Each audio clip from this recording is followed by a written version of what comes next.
Hey everyone, I recently hit 13k MMR playing support, and one of the biggest factors that helped me achieve this milestone was understanding lane matchups. If you're struggling to play unfavorable matchups or don't know how to cut waves effectively, this video is for you. In this video, I coach a divine MMR player on how to improve wave cutting and handle impossible lane matchups. You're playing Marcy position 5 against SD and Monkey King. Yeah. What's your plan? Like, how do you want to play this lane? That is really important to know. Since I see Monkey King I passive You wanna play passive, and how do you wanna play passive? pull the lane. Cut the waves, right? And Yeah. you have also made got like magic stick. So monkey is not going to use many spells. SD on level 2, yes, he can spam spells. So yeah, okay. Makes sense. But if you wanna cut waves, I would suggest you can simply go for brown boots and tango. It's gonna help you in Uh-huh. cutting waves. Because you're not going into the lane and hit monkey, right? That's the Yeah. worst thing you can do. So yeah. Yeah. If main focus is cutting waves, get items that can help you in cutting waves. So starting with boots in this game would have been nice.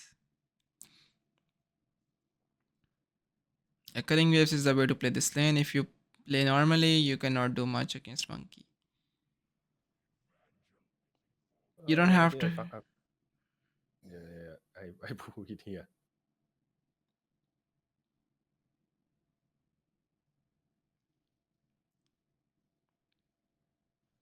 Okay, when you pull, this is your camera. So basically, I'm seeing it from your perspective. When you pull, you have to see what is the enemy team doing about it. So Uh-huh. enemy, yeah. Let's understand how this works. You don't have to move back and hit them again and again. You only hit them when they're about to lose your vision, and that only happens when you go up the stairs. Other than Yeah. that, you don't have to turn again and again and hit them. Okay. Yeah. Okay, one thing here. Should I go up here or turn up? You Go messed up right, the turn timings. right. Your main thing is you're supposed to pull this, go all the way here from these trees connected from these creeps, in the middle of the tower. But you Okay. messed up your timings because you were looking back again and again to hit them. See, one hit, this was useless. Okay. This is Okay. also Okay. Yeah. useless. And then you got Uh-huh. confused, which is wasting your time. This also wasted your time. This is the only place where you have to hit them once because they're gonna lose your vision on the high ground. So they chase Yeah. you. Now imagine if you didn't do all those hittings, you could easily meet the wave over here.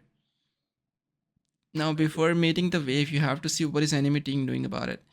They're also cutting the wave, right? They're Yeah. taking this wave to bring it to the wave behind. How do you deal with that? Now we're gonna assume an optimal scenario where you properly cut this wave. So you cut this wave, you bring it over here.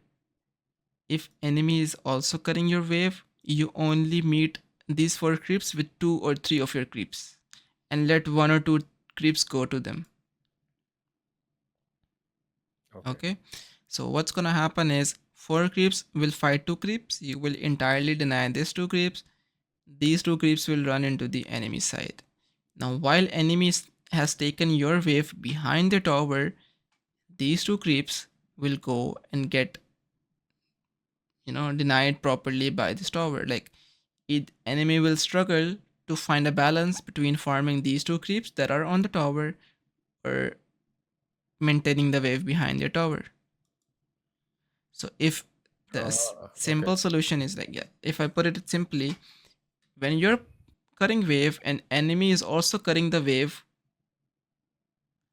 that is when you don't let 4 versus 4 creeps meet. You try to meet half the wave. So these creeps can go Oh, and confuse enemy into the tower. But oh, let's it is hard. yeah, so when it's like, before pulling you have to look at the wave, right? Before cutting you also Uh-huh. have to look at the wave. What is enemy doing about it? Yeah. Okay. Now, let's say if enemy team does not cut your wave. In that case, you let these 4 creeps meet the 4 creeps, let your offlaner farm this. Meanwhile, you leave this area, come in front of tower and see what is happening. If enemy has pushed your lane, his wave will go into your tower, right? But if you're standing in front of tower, you can drag the wave from here and do whatever you like with it. You can just keep it outside the tower and then Oh, cut like this. You don't want oh, enemy to push the wave and throw it in your tower. okay. That's the main point, right? This is what you're doing. Yeah. You're letting your wave push while enemy is controlling the wave. Okay, let's see what happens next. Now enemy, they they have to control this. Let's see if they do it or not. I mean, it went into the tower, but they got free early from here. Why did that happen? Because somebody did not block the small camp. I mean, you did block the small camp, but he unblocked, Yeah. right? No, he didn't. He didn't. I paste this wrong paste. Oh, you I messed up the block. really model. Yes, yes. Yeah. So when you're cutting waves, blocking small camp is very important. I Otherwise, think I use quick mhm, cast, I guess, so it mess up. yeah, need to pay attention to this. So this small camp needs to be blocked if you wanna cut waves. Otherwise, doesn't matter how much efforts you put into this, enemy will pull once and all the efforts are gonna go to waste. Mhm.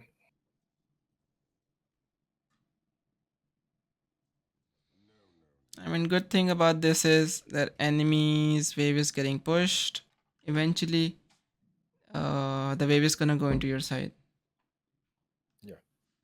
But if Sand King doing something like Like, Sandstorm, yeah, yeah, it's going he to. can sandstorm and farm this wave. Meanwhile, you can Mhm. pull this hard camp. Yeah, if he's doing this, then it's fine. Let him farm. You pull this, this is nice. Now try to keep the wave outside the tower. Don't let it go into the tower. Or you can just Oh, bring all these creeps and meet them over here.